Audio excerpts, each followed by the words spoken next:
As we've been telling you, Chief Meteorologist Chris Vickers is in Tampa helping our sister station WTSP with coverage as Milton approaches us there in Florida. He joins us now live. Chris, good to see you are safe and well. We just want to let everyone know that. First of all, what kind of preparations have you been seeing there in the Tampa area over the past 24 hours?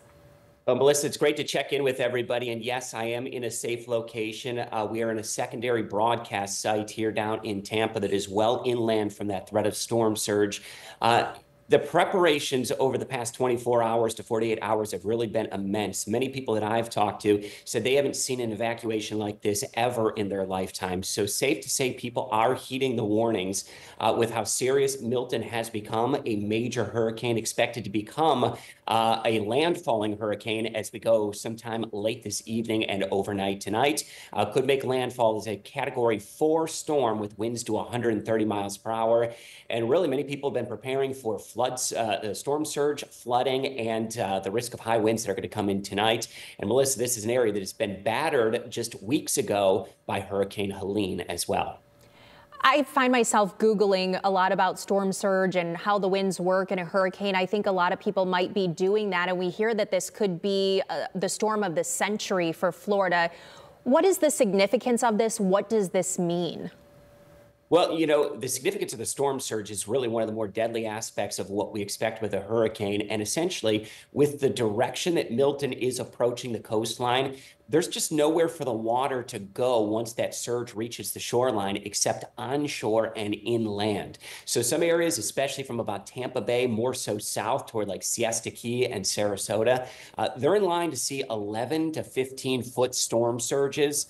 Those are storm surges that nobody alive today has seen in the past 100 years. Potentially would have to go back to 1921 to see a hurricane that was this strong in this particular area. So a lot of it has to do with the strength of Milton, but also its approach to the coastline, and in particular, how vulnerable this area can be to storm surge. It is a very, very serious situation there. Chris, what's the next 12 hours or so going to be looking like for you down there? Yeah, conditions are going to deteriorate fairly quickly. We're going to be experiencing probably over the next 6 to 10 hours a significant amount of tornadoes that are going to be occurring.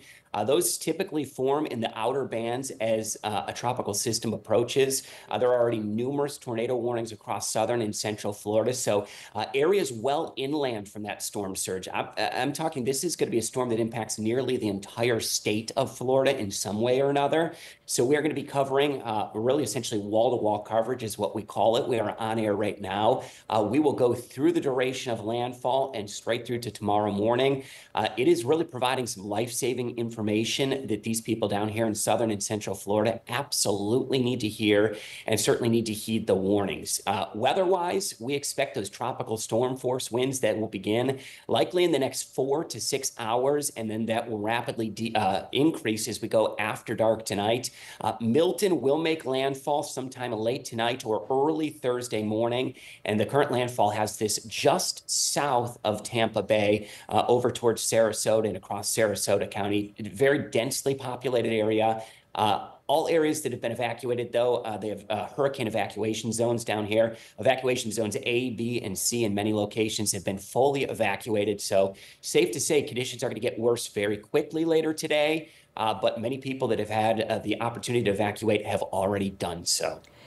Some of these images that we're seeing coming in, especially the radar there, it's really hard to watch. Most people here who live in Ohio or Michigan have family members who maybe are snowbirds. That's a big thing down in Florida, big elderly population. A lot of people, their heartstrings are tied to Florida. They vacation there. What kind of help are these people going to need in that area after the hurricane moves through? Well, you know what, Melissa, they're going to need the generosity really of this country to come together and to band together and to say, you know what, we've got connections to, each other just from a humanitarian standpoint. But as you mentioned as well, we've got connections to, maybe it's a vacation area that we visited before, or friends and family. This is a storm-wary, storm-battered area in the wake of Helene that was just about 2 weeks ago. So to have another major landfalling hurricane just about 2 weeks later, they're very much exhausted. They are, in some instances, they are low on resources, low on emotion, and just really overall exhausted with what's been a very busy stretch of tropical weather. So, we've been asking ask, us back in Northwest Ohio and Southern Michigan, it's going to take a whole host of generosity across this country to band together and make sure that we're taking care of all people that were impacted by both Helene and now incoming Milton. So, Melissa, we're not done with the tropical season quite yet either. It is only early October. All right, Chris, please stay safe down there, and our best wishes to everyone that you're there supporting. I know your family is watching. They're missing you, but thank you for doing what you do here every day. Absolutely. We'll talk soon. I'll be safe. Chris, thanks. The devastation from this hurricane season has left thousands in a state of turmoil. As we mentioned, I mean, they're still recovering from Helene. There are ways you can help. WTOL 11 is teaming up with the American Red Cross to provide support. You can call in to speak directly to Red Cross volunteers from 4 to 6:30 today. Monetary donations will go directly to the American Red Cross to support its hurricane relief efforts.